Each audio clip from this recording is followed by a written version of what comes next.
Magandang araw po. Araw po ng Lunes, September 1, no? So, tinanghali po ako ng punta dahil meron pong activities sa barangay. Pagkatapos noon, kasi nasiraan po ako ng kahapon ng sasakyan yung motor, yung aking ginagamit na may sidecar para sa mga gamit na dinadala ko dito o kaya pagkain nila.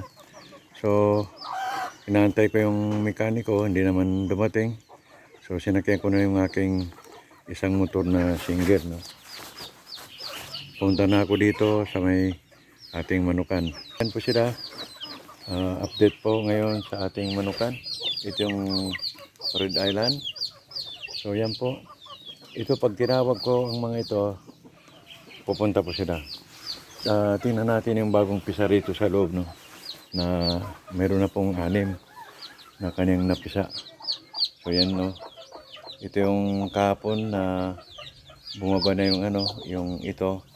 At meron din pong bali dalawa doon na yung isa malapit ng pipisa din, no, sa may likod niyan.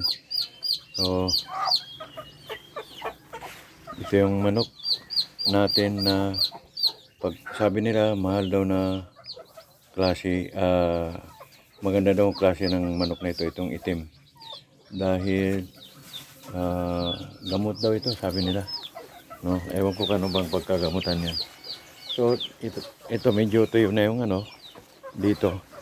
Umulan man kanina pero bahagya lang, no, kakunti lang. Ito po yung isang manok na galing Davao, galing dun sa mga yan, no, galing dun sa mga pamangkin ko. So ito po yung hindi pa nagpipisa. Meron po siyang at isa na dito. Mayroon pong dalawa dito, no, yan, no. Saka yung doon. Pero yung isa dito, mayroon na pong maliit doon, no, na kung nakikita ninyo, nandoon na, na siya. Meron na siyang pinisa na isang itlog. Malamang mayroon pa din yan sa loob. So, siguro baka mga 2 days na yan, ay bababa na yan at kukunin na natin yung kaninang limima dahil susunugin natin. So, ito ba yung kanyang nilimliman? Sinunog ko na po yung isang karton dito. At itong ilalabas natin itong rice hull dahil magdudulot daw ito ng kate, no, sabi nung tagabantay rito.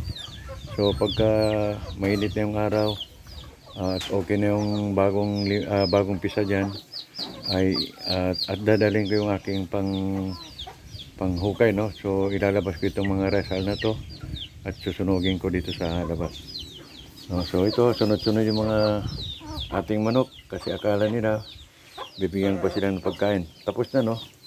Binigyan ko na kayo ng pagkain, mga lovely chicken, no. Binigyan ko na kayo kanina. Pagdating ko, sinalubong niyo ako kahit na hindi yung aking sinakyan ay payong-payong. Pero basta may tunog ng motor, sumasalubong kayo. So kanina pagdating ko, sumalubong din sila. Itong mga ating manok. So nakakawili silang tingnan. So diyan po. Hanggang diyan lang po. Ito po yung pakita ko sa inyo yung aking sinakyan ngayon. Na single motor. Pero mag-slide tayo. Kaya mahirap din magmotor.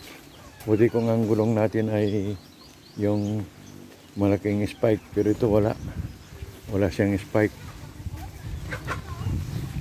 Ito yung ating sinakyan ngayon, ang aking TMX na galing pa ng Jensan at pinaayos ko rito para magamit ko. So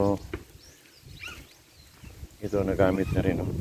Kahit na ganyan lang yan, luma na, pero okay pa naman yung andar. So dito lang po magtatapos yung video na to at hanggang sa susunod pa nating pagkikita. Magandang araw po.